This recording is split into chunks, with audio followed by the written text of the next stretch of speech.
Central board of direct taxes ने income tax के नियम 20 मार्च को नोटिफाई कर दिए। इससे इनकम टैक्स रूल्स 2026 के 1 अप्रैल से लागू होने का रास्ता साफ हो गया है।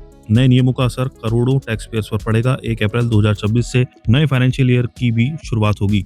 1 अप्रैल से इनकम टैक्स एक्ट 2025 लागू होगा। सीबीटी ने नए टैक्स रूल्स नोटिफाई करने के साथ ही इनकम टैक्स एक्ट 2025 को लागू करने की दिशा में बड़ा कदम बढ़ा दिया है। 1 अप्रैल से इनकम टैक्स एक्ट 2025 लागू हो जाएगा। इसके साथ ही पिछले कई दशकों से लागू इनकम टैक्स एक्ट 1961 का वजूद खत्म हो जाएगा। नए एक्ट में टैक्स के नियमों और भाषा को आसान बनाया गया है। नए इनकम टैक्स रूल्स में नियमों की संख्या 511 से घटाकर 333 हो गई है।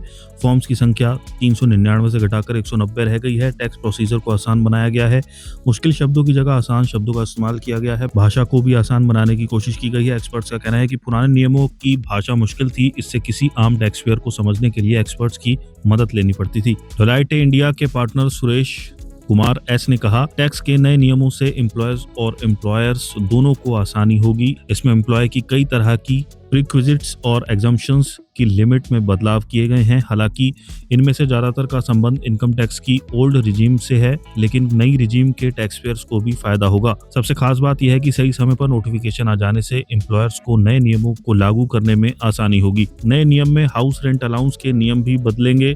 नए नियम में ज्यादा एचआरए बेनिफिट्स के लिए शेयरों की संख्या बढ़ाई गई है। इस लिस्ट में 4 मेट्रो के अलावा हैदराबाद, पुणे, अहमदाबाद और बेंगलुरु को शामिल किया गया है। अब इन शहरों में रहने वाले लोग भी सैलरी के 50% एग्जम्पशंस लिमिट का फायदा उठा सकेंगे। बाकी शहरों के लिए ये लिमिट 40% बनी रहेगी।